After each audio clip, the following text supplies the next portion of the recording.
দিনের শেষে যতই ক্লান্ত লাগুক না কেন আমি চেষ্টা করি রাতেই কিছু প্রয়োজনীয় কাজ গুছিয়ে রাখতে।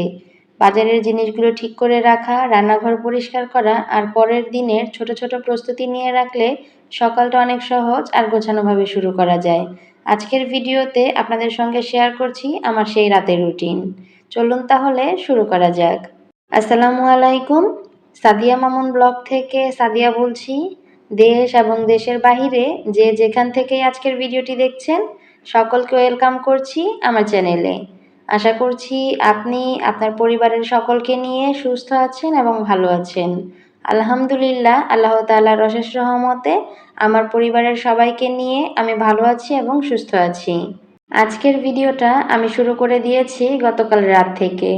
রাতের অবস্থা দেখতেই পারছেন, আমার বিছানা কি পরিমাণে বাজে অবস্থা হয়ে গিয়েছে। এগুলো আমার বাচ্চারা করেছে। প্রতিদিনের রুটিনই এটা, প্রতিদিনই কিন্তু আমি প্রতি বেলাতেই দেখা যায় আমার ঘর গুছাই, বিছানা গুছাই। তারপরেও বাচ্চাদের জন্য এগুলো গুছিয়ে রাখা আসলে আমার পক্ষে আর সম্ভব হয় না। প্রতিদিনই গুছাই আর কি প্রতি বেলাতেই গুছাই, আবার তারা প্রতি বেলাতেই এগুলো সব নোংরা করে ফেলে। রাতে বসে বসে দুই ভাই বোন এখানে মুড়ি খেয়েছে। জান্নাত মুড়ি খেয়েছে আর সিয়ামকেও দিয়েছিল, তো ও এগুলো সব ফেলে দিয়েছে। একদম পুরো বিছানার মধ্যে মুড়ি ফেলে দিয়ে পুরো বিছানা একদম নাজেহাল করে ফেলেছে। তার উপর তো আরও তাদের খেলনাপাতি, আবার জামা কাপড় যত যা আছে সব কিছু বিছানায় বসে বসে খেলেছে। যেহেতু একটু ঠান্ডা ঠান্ডা ছিল এর জন্য আর নিচে নামিয়ে দেইনি। সিয়াম বাবুকে যদি নিচে নামিয়ে দেই দেখা যায় ভালোই খেলাধুলা করে, হাঁটাহাঁটি করে, যেহেতু এখন ও একটু একটু করে হাঁটা শিখছে। কিন্তু যেহেতু ফ্লোরটা ঠান্ডা ছিল, বৃষ্টির কারণে ফ্লোর অনেকটাই ঠান্ডা হয়ে আছে, এর জন্য আর নিচে নামিয়ে দেইনি। ভাবলাম নষ্ট করুক, নষ্টই তো করবে, আমি না হয় আবার ঠিক করে নিব। এই বয়সে এরকম হবেই, যতই আমি গুছিয়ে রাখার চেষ্টা করি বাচ্চারা নোংরা করবেই। তো শুধু শুধু তো আর ওদেরকে কষ্ট দিয়ে আমার লাভ নেই, নিজে একটু কষ্ট করে এটাকে গুছিয়ে নিব তাও ভালো। এর জন্যই আমি সিয়ামকে আর নিচে বসিয়ে দেইনি, আর জান্নাতকে আর সিয়ামকে দুজনকেই ওপরে খেলতে বসিয়ে দিয়েছি। জান্নাত তো কিছুক্ষণ পড়ালেখা করেছে, তো পড়ালেখা শেষ করে দিয়ে আবার সিয়ামের সাথে খেলা করেছিল। আর এই হচ্ছে বিছানার অবস্থা করেছে। তো এখন পুরো বিছানাটাকে আগে গুছিয়ে নিব। পুরো বিছানাটাকে গুছিয়ে তারপরে যা করার করব, কারণ এইরকম বিছানা দেখে আমার যেন কেমন কেমন অস্বস্তি লাগছিল। আর ওদের খেলাধুলাও যেহেতু শেষ হয়ে গিয়েছে, বেশিক্ষণ কিন্তু সব কোনো কিছু দিয়েই আর কি বেশি সময় খেলে না। কিছুক্ষণ একটা জিনিস দিয়ে খেললো, তারপর আবার ওটা বাদ দিয়ে আবার আরেকটা জিনিস দিয়ে খেলা শুরু করে। তো ওদেরকে আমি একটু নিচে নামিয়ে দিয়েছিলাম। আর যেহেতু বেশ রাতই হয়ে গিয়েছিল, ঘুমানোর সময়ও হয়ে যাচ্ছিল, সিয়াম বাবু কিন্তু খুব বেশি দেরি করে ঘুমায় না, একটু তাড়াতাড়িই ঘুমায়। তো এর জন্যই আমি বিছানাটাকে আগে গুছিয়ে নিচ্ছিলাম, তারপর পুরো ঘরটাকেও গুছিয়ে নিব। কারণ যেহেতু আমরা নিচে ঘুমাই, উপরে কিন্তু ঘুমাই না, মানে খাটে কিন্তু ঘুমাই না, নানান সমস্যার কারণেই আর কি খাটে ঘুমানো হয় না। কারণ যদি খাটে ঘুমাই দেখা যায় রাতে সিয়াম বাবু কিন্তু বারবার ঘুম থেকে উঠে যায়, আর উঠে ও কান্না করতে করতে আরেকদিকে হাঁটা শুরু করে, মানে আরেকদিকে চলে যায়। তো খাটে যদি ঘুমাই দেখা যায় ও খাট থেকে পড়ে যাওয়ার সম্ভাবনা থাকে। সব সময় তো আর ও কান্না করার সাথে সাথে সজাগ পাই না, বা ও উঠে যাওয়ার সাথে সাথে কিন্তু সজাগ হতে পারি না, যেহেতু অনেক লেট হয়ে যায় ঘুমাতে ঘুমাতে, আর শরীরও অনেক বেশি ক্লান্ত থাকে। এর জন্যই মূলত নানান কারণে, নানান সমস্যার কারণেই আর কি আমরা খাটে ঘুমাই না, উপরে ঘুমাই না। সবাই মিলে একসাথে নিচেই বিছানা করে তারপর ঘুমাই। এতে করে আমাদের ঘুমাতেও সুবিধা হয় আর ঘুমাতেও আরাম লাগে। আর যেহেতু অনেক বেশি গরম পড়ে যায়, এখন তো টুকটাক একটু বৃষ্টি পড়ছে তাই ঘরটাও ঠান্ডা থাকে। কিন্তু যখন অনেক বেশি গরম হয় তখন কিন্তু খাটে ঘুমানোটা একদমই সম্ভব হয় না, এত পরিমাণে গরম হয়ে যায়। আর বাচ্চারাও একদম ঘুমাতে পারে না, এর জন্যই আর টানাটানি করি না, প্রতিদিন নিচেই বিছানা করে ফেলি। আলাদা করে তোশক বিছিয়ে তারপর নিচেই বিছানাটা করি। এখানে কিন্তু সিয়াম বাবু আবার পানি ফেলে দিয়েছিল, জান্নাত পানি এনেছিল খাওয়ার জন্য, তো বিছানায় পানি ফেলে দিয়েছে। এমনিতেই বৃষ্টি, ঠিকঠাকভাবে কোনো কিছু শুকাতে পারছি না, তার উপরে আবার ওরা বিভিন্ন জিনিস ভিজিয়ে ফেলছে। সিয়াম বাবুর অনেক অনেক জামা কাপড় হচ্ছে, আমি তো কোনো জায়গা বাদ নেই ঘরের মধ্যে, পুরো জায়গাতে। যেমন আমার খাটের মধ্যে কিন্তু এই কারণেই আর কি স্ট্যান্ড লাগানো, যাতে করে আমি জামা কাপড় শুকাতে পারি বৃষ্টির সময়। এটা যখন আমরা ঢাকায় ছিলাম তখনই কিন্তু জান্নাতের আব্বু এরকম করে সিস্টেম করেই বানিয়েছে, যাতে করে বৃষ্টির দিনেও আমি এটাকে জামাকাপড় মেলতে পারি এটার মধ্যে। আর জামাকাপড়গুলো খুব সহজে শুকিয়ে নিতে পারি। কারণ বৃষ্টি আসলে কিন্তু বাচ্চাদের জামাকাপড় অনেক বেশিই লাগে। আর জামাকাপড় ভিজেও অনেক বেশি। যেহেতু আমি আমার বাচ্চাদেরকে কখনোই ডায়পার পরিয়ে আরকি পালিনি। মানে ডায়পার পরিয়ে কখনোই রাখিনি। তো এর জন্য কিন্তু আমার জামাকাপড় একটু বেশিই প্রয়োজন পড়ে। ওইখানে তারপর জানালার মধ্যে যে পর্দা টানানোর কি বলে স্ট্যান্ড থাকে, ওটার মধ্যেও কিন্তু আমি অনেক কিছু শুকাতে দিয়েছি। আরকি আমি মূলত কোনো জায়গা বাদ রাখিনি। সবকিছুতেই শুকাতে দিয়ে দিয়েছি। কারণ বৃষ্টির কারণে আমি কোনো জামাকাপড়ই শুকাতে পারছিলাম না। আর আমার মনে হয় শুধু আমার না, প্রত্যেকটা বাচ্চার মায়েদেরই এইরকম একটা সমস্যা ভুগতে হয় যখন বৃষ্টি আসে তখন বা শীতকালে। তো যাই হোক বিছানাটাকে খুব সুন্দর করে গুছিয়ে নিয়ে তারপর আবার ওদেরকে বিছানায় বসিয়ে দিয়েছি খেলার জন্য। এখন কোনো হাবিজাবি জিনিস দেইনি। অল্প কিছু খেলনা দিয়ে তারপর বসিয়ে দিয়েছি। যেহেতু একটু পরেই আবার ঘুমানোর সময় হয়ে যাবে। তো এর জন্য বেশি কিছু দেইনি। বলেছি তোমরা এখানে বসে খেলা করো। আর এখানে আমি আবার নিচে ঝাড়ু দিয়ে নিচ্ছিলাম, পরিষ্কার করে নিচ্ছিলাম যেহেতু নিচে আমাদের বিছানাটা করতে হবে। তো পুরো ঘরটাকে আমি খুব ভালো করে ঝাড়ু দিয়ে এখন আর মুছবো না। আর রাতে খুব বেশি একটা মোছা হয়ও না। এমনিতেও পরিষ্কারই আছে। ২-১ দিন আগেই মোছা হয়েছিল। সবসময় আরকি আমি মুছতে পারিও না ঘরটা। যাই হোক পুরো ঘরটাকে কিন্তু আমি ক্লিন করে নিয়েছি। ক্লিন করে নিয়ে ওদেরকে ওখানে খেলতে বসিয়ে দিয়েছি। আর এদিকে চলে এসেছি রান্নার জন্য। রাতের জন্য ভাত রান্না করব। আমি কিন্তু প্রতিদিন দুপুরেই রান্নাবান্না শেষ করে ফেলি। শুধুমাত্র রাতের যে ভাতটা প্রয়োজন পড়ে যতটুকু ভাত রান্না করতে হবে, ততটুকুই শুধু ভাত রান্না করি। আর দুপুরে যেই তরকারি রান্না করি সেটা দিয়েই কিন্তু আমরা ২ বেলা খাওয়া শেষ করে ফেলি। মানে ২ বেলার জন্য রান্না করে ফেলি। রাতে কিন্তু আর আমার এক্সট্রা করে কোনো তরকারি রান্না করতে হয় না। শুধুমাত্র যতটুকু ভাত প্রয়োজন ততটুকু ভাতই রান্না করি। তো ভাত রান্না করার জন্য আমি আগেই ওখানে গরম পানি বসিয়ে দিয়েছি। আর জান্নাতের আব্বুও কিন্তু চলে এসেছে এর মধ্যে। আর কিছু বাজার দরকার ছিল, কিছু প্রয়োজনীয় জিনিস শেষ হয়ে গিয়েছিল। সেগুলোই আরকি নিয়ে এসেছে। আর মূল কথা হচ্ছে চালও শেষ হয়ে গিয়েছে। এখন মাঝ সময়ে এসে হুট করেই চাল শেষ হয়ে যায়। আর এখন কোনো বস্তাও আনা যাবে না, আর কি আনতে পারবে না। এর জন্যই এখানে কতটুকু এনেছে আমি ঠিক বলতে পারছি না। সম্ভবত ৫ কেজি হবে। তো ৫ কেজি চাল এনেছে এখানে।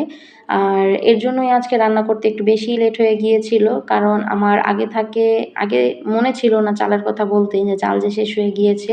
এটা আমার খুবই একটা বাজে অভ্যাস। কোনো জিনিস যদি শেষ হয়ে যায় তাহলে আমার ওইটার কথা বলতে একদমই মনে থাকে না। যখন আমি রান্না করতে নিব বা ব্যবহার করতে নিব তখন আরকি আমার মনে পড়ে যে এই জিনিসটা তো নেই। আমি যতই চেষ্টা করি আগে বলার বা আগে মনে রাখার, এইটা আমার একদমই মনে থাকে না আর একদম আমি বলতেও পারি না। অনেক সময় দেখা যায় এমন কোনো জিনিস শেষ হয়ে গিয়েছে যেটা আমার বলার কথা মনেই ছিল না, সেটা জান্নাতের আব্বু হঠাৎ খেয়াল করেছে। তো সে নিজে থেকেই সেটা নিয়ে এসেছে অথচ আমার মনেই নেই। সে আনার পর আমার মনে পড়েছে যে জিনিসটা তো প্রয়োজন ছিল। তো কি আর করার? এমন একটা জীবনসঙ্গী পেয়েছি তার জন্য আল্লাহর কাছে লাখ, লাখ শুকরিয়া। অন্য কেউ থাকলে হয়তোবা আমার যে কি অবস্থা করতো আল্লাহই জানে।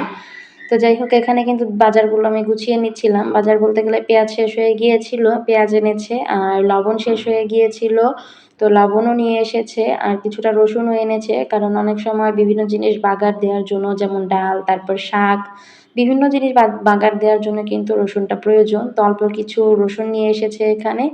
আর চাল তো শেষ হয়ে গিয়েছে, এজন্য চালও নিয়ে এসেছে কম করে। পরবর্তীতে আবার বেশি করে আনবে।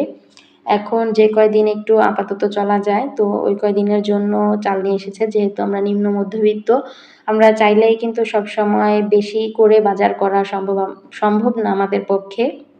আর বিস্কিটও শেষ হয়ে গিয়েছিল। তো আমাদের যেহেতু এই বিস্কিটটাই খাওয়া পড়ে বেশি চা দিয়ে।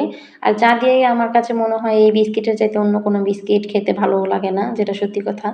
চায়ের সাথে একমাত্র এই বিস্কিটটা খেতেই বেশি ভালো লাগে। আর আমাদের বিস্কিট মূলত চা দিয়েই খাওয়া হয়। অন্য কোনোভাবে আসলে খাওয়া হয় না, বাচ্চারাও খায় না। আর আমি নিজেও খাই না।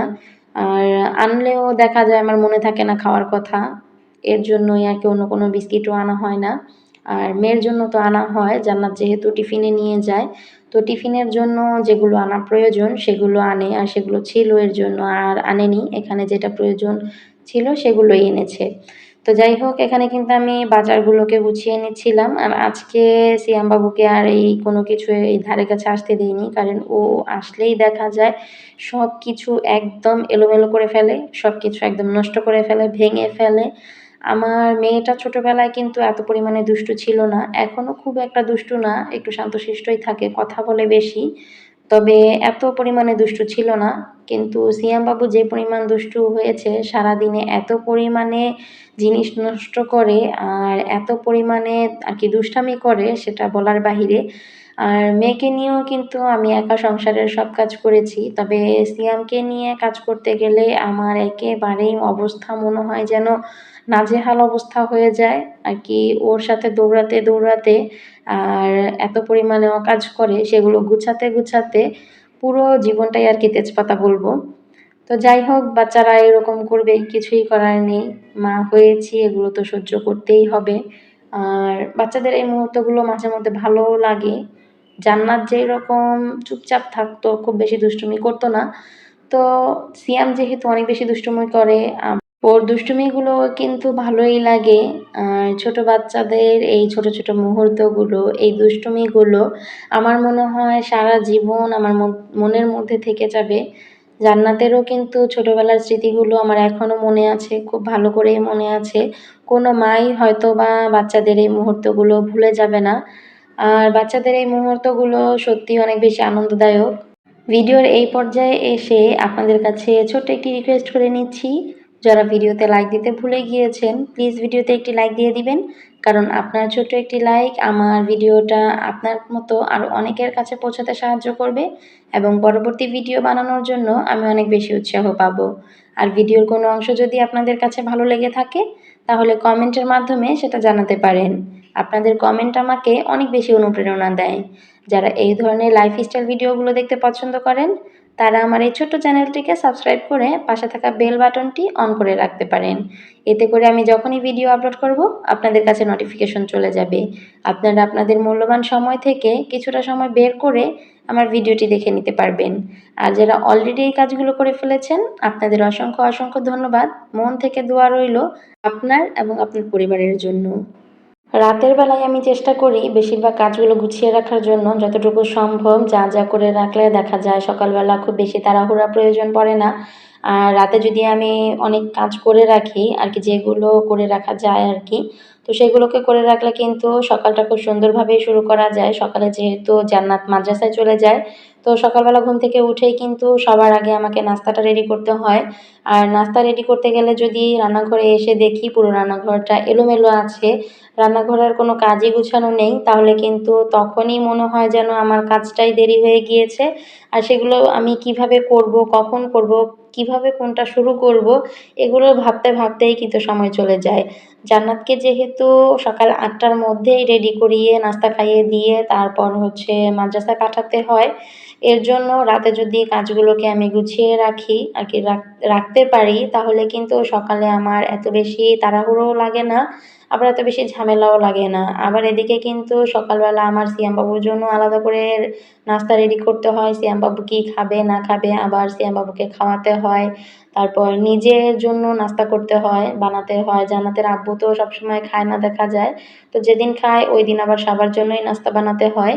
তারপর কিন্তু জান্নাত চলে যাওয়ার পর একা, একা আবার সিয়ামকে নিয়ে এই রান্নাবান্নার কাজ, তারপর ঘরের কাজ, ঘর গোছানো, যত কাজ আছে যাবতীয় সব কাজ কিন্তু একা একাই করতে হয়। এর জন্য রাতে যেহেতু জান্নাতের আব্বু দুজনেই বাসায় থাকে, তো ওদের কাছে আমি সিয়ামকে রেখে যতটা সম্ভব যা আরকি করে রাখতে পারি সবকিছুই কিন্তু করে রাখার চেষ্টা করি।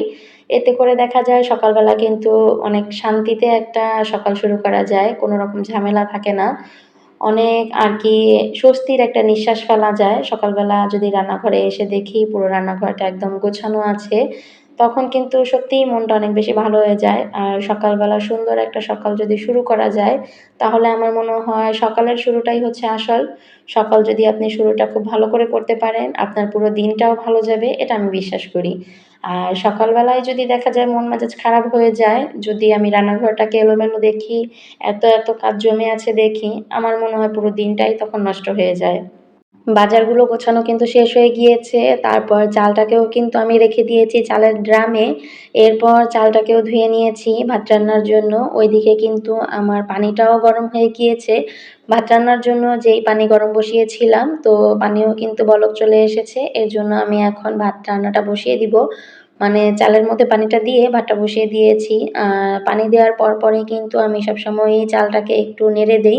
না হলে কিন্তু যেহেতু গরম পানি দিয়ে রান্না করি, তখন ভাত আর কি চালটা কিন্তু নিচে একদম দলা পাকিয়ে যায়। আর একটার সাথে আরেকটা কিন্তু লেগে যায়।